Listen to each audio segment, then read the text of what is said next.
ce partenariat qui devrait se faire depuis longtemps.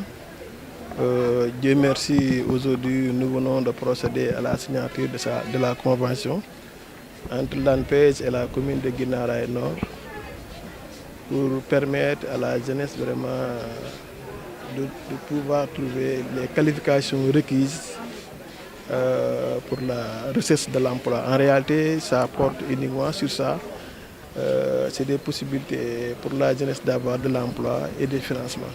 Oui, c'est fait pour eux.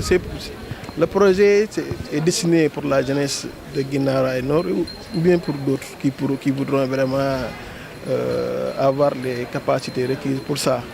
Je crois que l'essentiel, c'est uniquement ça dans le domaine de la mécanique, menuiserie bois, menuiserie métallique, électricité et maçonnerie. Mais nous venons de procéder à la signature. Après, on va aller visiter le bâtiment dont sa réception provisoire est prévue pour fin mai. Je crois qu'à partir une fois qu'on aura procédé à la réception provisoire du bâtiment, ce sera maintenant vite fait avec le partenaire que nous saluons et que nous remercions. Je crois que sous peu, tout sera démarré, Inch'Allah. Ben, Ablaye, c'est un ami, je suis son deuxième adjoint au niveau de la ville de Pékin. Ce qui est arrivé par discipline de parti. Il a voulu, lui comme Ali Sall, ont voulu vraiment ne pas être dans la liste pour mettre à l'aise le président de la République parce qu'il y a eu tellement de problèmes vraiment sur la famille du président de la République. Si c'est ça qui doit régler le problème, vraiment, moi, j'applaudis des deux mains. Et l'essentiel, c'est qu'on cherche que Benno Bokk Yaakaar gagne dans l'ensemble du territoire national. waa jàppale xale yi ci liggéey dañ bëgg a jàppale xale yi ci liggéey ndax Guinaw Rails ñëpp muy Guinaw Rails di Sénégal ñëpp mënuñ nekk ay bureaucrate maanaam ñëpp mënuñ liggéey ci bureau yi xeetu projet yi nag mooy permettre xale yi ñu am ci luñ jàpp projet yi dinañ ci jàppale xale yi bañ am métier bi nga xam ni moo baax te nga xam ne dinañ ci mën a am kayit bi fi ne ni kii kat am na qualification ci wàllu maçonnerie ci wàllu mécanique ci wàllu menuiserie bois et maçonnerie toujours aussi. Je crois que xeet yi domaine fi nga xam ne xale yi mën na leen cee tàggat def naa mën na juróom-benn yoo xam ne ay qualification yoo xam ne xale yi soxla nañ ko. Je crois que li am solo rek mooy gën a gërëm encore ANPEJ sant suñu borom mi nga xam ne tey permettre nañu tey jii ñu mën a waxtaan signer convention bi nga xam ne moo ñu lié ñun ak directeur Amadou Lamine Dieng mi nga xam ne maa ngi koy gërëm di ko sant ak la commune de Guinaw Rails Nord. ci loolu moo ñu tax a jóg moo tax tey secrétaire général Keita ñëw représenté Amadou Lamine ñoom moo monsieur Faye ak Dame bi yaakaar naa yàgg nañoo jàpp ci lii pour tey mu mën a sotti devant la presse dama leen di sant di leen gërëm pour que vraiment ñoom ñu xam ni vraiment ñu kontaan nañ ci démarche yi nga xam ni mooy def ci li nga wax xale yi nag ñu ngi ci ba tey bu ñu paree ci bâtiment bi nga xam ne peut-être mois de mai dina pare bu soobee yàlla li ci des rek mooy ñu gën a xool liggéey bi nañ ko liggéey teg ci yoon pour nga xam ne mën a jariñ xale yi te yaakaar naa loolu si dootu yàgg. mois de mai dinañ procéder réception provisoire bi donc li am solo mooy dootu yàgg vraiment bu d'ici juin juillet moom dina ci wax ndax ñoom ñoo gën a xam bu jëlee kàddu gi dina ci mën a wax je crois que l'essentiel rek mooy signature convention bi am. suñu dernière réunion bi waxoon nañ ni plébiscité woon nañ ko pour mu diriger la liste. Le soir à 17h li am donc li am solo ba am solo mooy bu ko président moom bi bu ñu décidé di def ko mook Aliou Sall mooy njariñu président na ñaan yàlla mu doon li gën te li am solo mooy ñun ñu def le maximum pour que Benno Bokk Yaakaar fii ci Pikine wala dans tout le territoire national ñu mën a gagner vraiment haut la main élection yi. Je crois que loolu te ñu ngi ciy liggéey pour loolu je crois que l'essentiel rek mooy ñoom li leen tax a jóg lu am solo la. Mettre à l'aise le président nañ leen jàppale ci loolu bien que du neex kenn neexu leen surtout temps yëpp yéen a ngi gis xale yaa ngi agité au niveau de Guédiawaye comme au niveau de Pikine di wax ne ñoom bu ñu sañoon ñoom ñooy diriger mais comme nii la demee rek nañ jàpp ni noonu la rek te liggéey pour que Benno au niveau de Pikine yombul pour beaucoup de raisons yoo xam ne peut-être ñun xam nañ ko mais l'espoir est là yaakaar naa war nañ mën a def le maximum pour que ñu gagner législative yi di ñëw au 30 juillet 2017. Oui, d'abord pour le choix de Guinaw Rails. Je pense qu'aujourd'hui, c'est par rapport à la demande. Et la demande, elle est très forte dans le département de Pikine. C'est pour cela que nous précisons que par rapport aux demandeurs d'emploi, 46% n'ont aucune qualification, aucune compétence. Donc aujourd'hui, le centre d'incubation que nous avons aujourd'hui signé la convention, ça permet de renforcer les capacités des jeunes de Pikine en général et ceux quand même de Guinaw Rail. Renforcer leurs capacités dans le domaine de l'artisanat.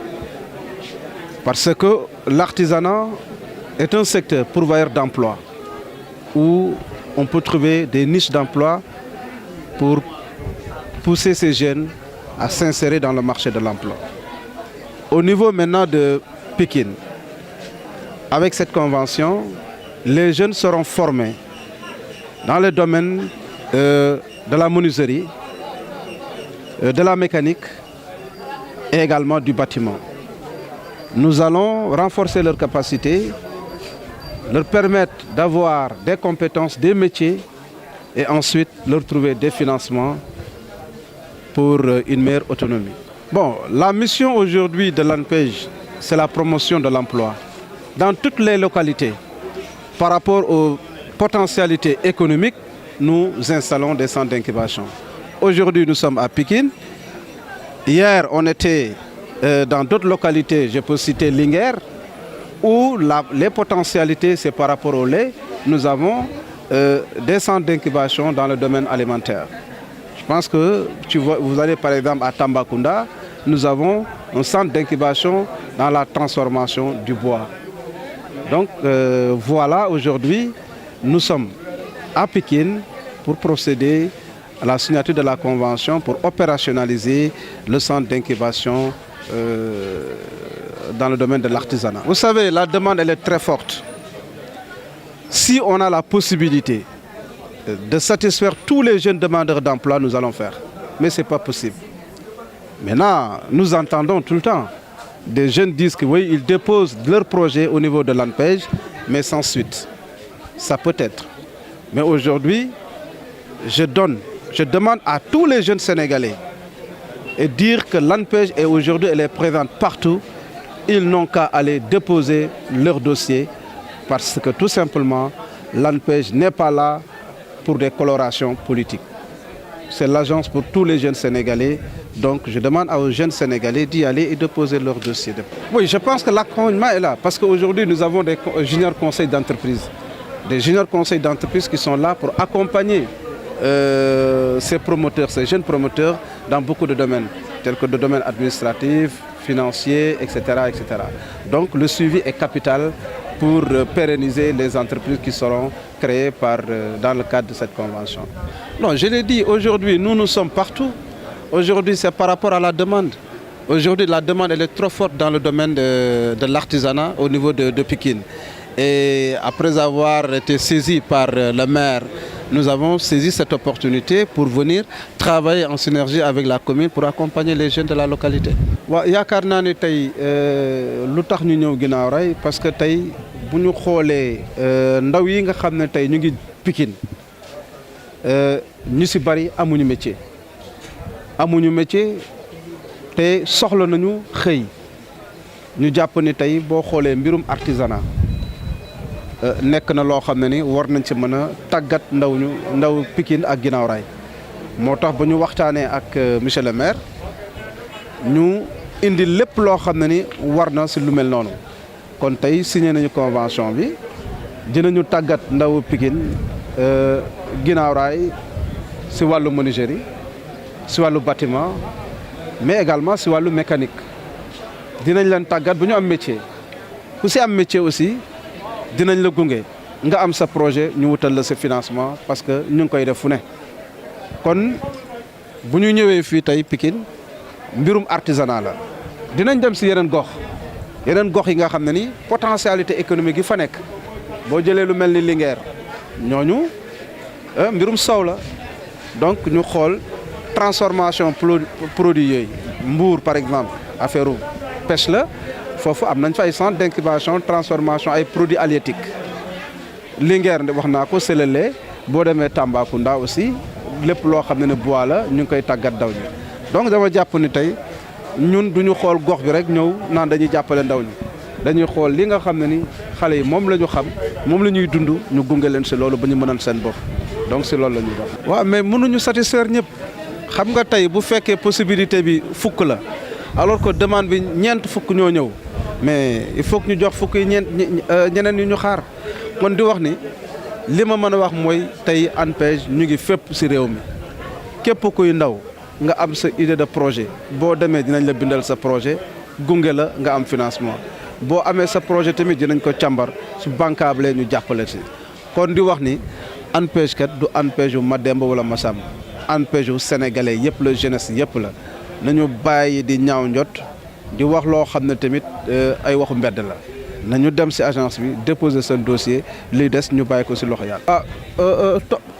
gunge bi tamit loolu lu obligatoire la parce que aussi ndaw bi mënoo ko tàggat wutal ko financement pare seetaan ko koo tàggat nag wutal ko financement di nga ko gunge moo taxit ñun am nañu benn dispositif bu am solo mu nekk ay junior conseil d'entreprise ñi nga xam ne tey ñooy nekk sur le terrain pour accompagner les promoteurs parce que tey jàpp naa ni 5 ans yi nga xam ne ni weesu na buñ la financé statistiques yi wane na ni ñu bari dañuy am seen entreprise après day naxasaay kon loolu aussi tax na ñu war a mën a gunge ndaw ñi ba seen entreprise nekk ay entreprise yu pérenne. comme monsieur le maire ni mu ko waxee mois d'avril lañ nekk mois de mai dinañ def réception provisoire. bon yaakaar naa ni centre bi tey buñ ko waxee mbirum mécanique mbirum menuiserie ak mbirum domaine bu nekk war na mën a jël nu mu dee 100 par mois. par mois waaw secteur bu nekk incha allah jërë ngeen jëf.